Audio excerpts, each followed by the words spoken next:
Your body has 4 drainage pathways, and if one of them isn't working, it can mess up the whole system. So that might be the reason why you're not actually seeing lymphatic drainage results, even if you are putting in the effort, clearing your specific 7, maybe dry brushing, manual massage, vibration plate, rebounding, like you're doing all the things, but you're still not seeing results. It might be because one of the other 3 pathways isn't functioning properly. So what we're gonna do in this video is we're gonna talk about all 4 pathways. Now there's 6, but we're gonna focus on 4. And what we're going to talk about is how they work together to remove toxins and waste products from your body so that you can have a better idea of where you may need to look and give a little extra lovin' so that you can get the best results possible with your drainage routine. All right, let's start with the obvious.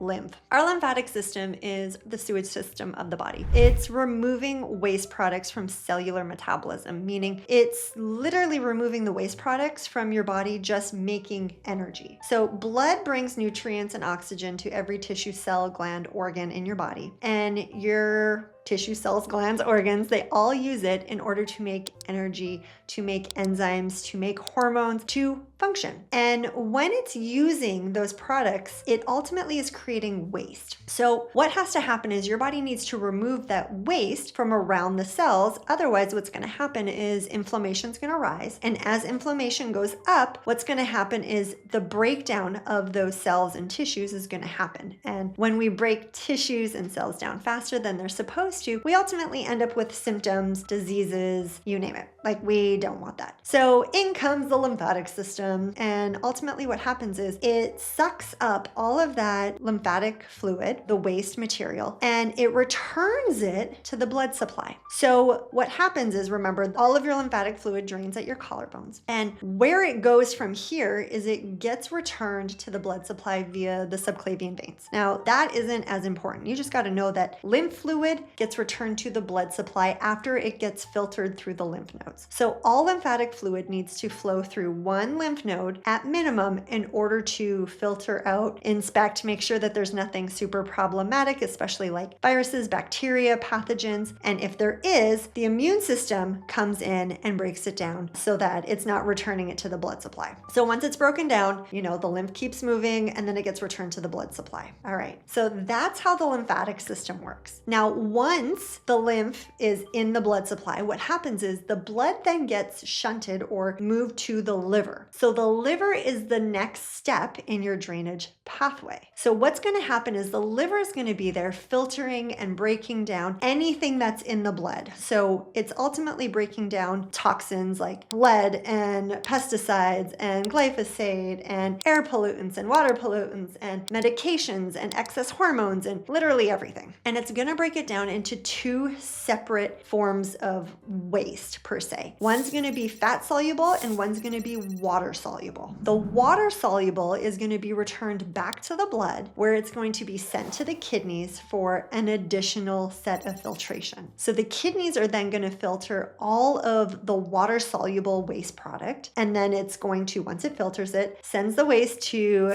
your bladder, and then you're going to eliminate it via urine. The waste that is fat soluble, what's going to happen is it's going to be then sent to the gut via bile. And what's going to happen is your gut is going to take that bile and it's going to ultimately poop it out. So you're going to be removing the fat soluble via the bile, having a bowel movement. Now, we got to look at this from the standpoint of there's a lot of moving parts, right? In order for your body to remove excess toxins, waste products, broken down infections, like you name it. Just anything that is not necessary or not beneficial for our body to function optimally, we need to remove it. So when we look at all 4 of those steps, if one of them isn't working properly, it's going to put more pressure on the other ones, or it might not be able to do its job. So an example would be if your liver isn't functioning properly. Let's say, for an example, you have fatty liver disease, whether it's non-alcoholic or alcoholic or cirrhosis, doesn't matter. Your liver's not functioning properly. What's going to happen is when your liver's not functioning properly and the blood that is being sent to the liver for filtration, for further breakdown into the smaller packages, right, the water soluble and the fat soluble toxins, the liver's not going to be able to do it, or it's not going to be able to do it very well. And so what can happen is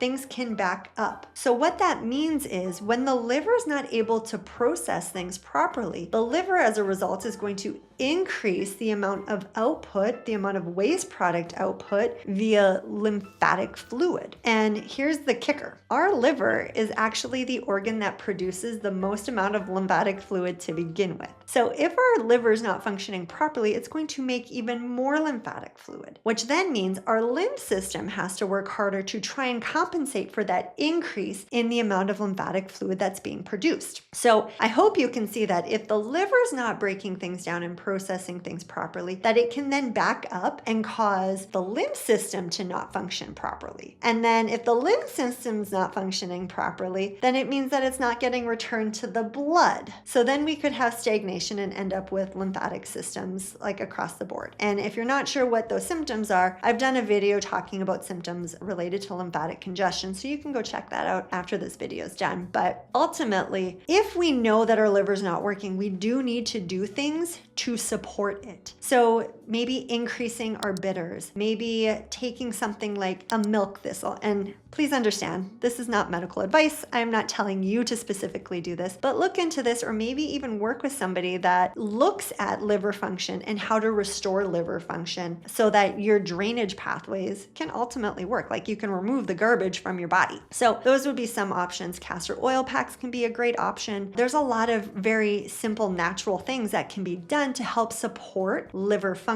Now, I want you to think about this. If you've had your gallbladder removed, which tons of people have, the gallbladder is part of our drainage pathway. And if we don't have our gallbladder, it means our body doesn't have a storage system for bile. That's really what our gallbladder is. And here's the crazy part. Majority of times when a gallbladder is removed, it's because of stones. Well, stones develop because of unhealthy bile being made. And where is bile made? It's not made in the gallbladder. The gallbladder is just the storage unit. Bile is made in the liver. So if the liver is making unhealthy bile and then our gallbladder is storing that unhealthy bile and we start to create stones from it, then simply removing the gallbladder is going to reduce the pain, of course. And by no means am I saying this is not necessary at times, but just because we remove the gallbladder doesn't mean we're actually addressing what was happening with the liver in the first place. So I've never, and I'll put this pretty matter-of-factly, I've never met somebody who's had their gallbladder removed due to gallstones where the liver wasn't involved, meaning there's always a liver component and simply removing the gallbladder doesn't fix the liver. So what ends up happening is these individuals end up developing additional symptoms down the road on top of the typical like having a harder time digesting fatty foods, because that's what bile does, right? Bile is one of it's like a surfactant. It's like a soap. It helps break things down. And so if we don't have a lot of bile stored so that when we eat, it can be released, we end up having digestive issues. So it could be things like bloating, loose stools, green stools, all those things. So if you don't have a gallbladder, taking things like ox bile digestive enzymes really beneficial just to support the digestion and the breakdown process of like the fat soluble toxins that we need to break down and remove so that you can remove it via a bowel movement. So those are just a few things to keep in mind to take a bigger picture, like a step back and be like, okay, what is actually happening? Or if you're somebody that has gut problems, you have leaky gut, you have Crohn's colitis, like there's going to be other issues that are going to contribute to that drainage pathway not functioning at 100%. What will happen, especially with leaky gut or permeable gut, those toxins, instead of them being removed, especially if you are not having regular bowel movements, by regular bowel movements, movements, I mean every single day, and the amount should be from your wrist to your elbow. So not circumference, just the length. That's the amount of stool that should be coming out of us every day in order to have a healthy bowel movement. So if we're not having those regular bowel movements, what happens is we end up reabsorbing toxins, which then goes back to the blood supply, which then goes back and filters through the liver, which if the liver is not functioning properly, like you see this, it's just this like back and forth without actual removal. So I want you to kind of think of it like this. I don't know if you guys dust. I personally don't dry dust because you literally just send the dust everywhere, right? You just move it from one spot to another. When we have a drainage pathway that's not working properly, that's really what we're doing is we're just moving toxins from one spot to another. We're dry dusting, we're just moving it, but we're not removing it from the house. So we're not removing it from the body. So if you are having drainage issues or symptoms, take a look at those 4 pathways and see where could your body need a little extra TLC in the drainage department. Let me know below if this was helpful. I hope that you can see like bigger picture that we work as one functioning unit. We're not really individual subsets. It's not like we can just say, oh, lymph, oh, liver, oh, gut, oh, kidneys. They all have to work together. And when one isn't working properly, it creates problems for the other ones. Thanks so much for being here. Let me know if this was helpful. And if you haven't already, I would be so incredibly honored if you hit that subscribe button so that you can learn more about your drainage pathways and how you can support them at home. Happy draining!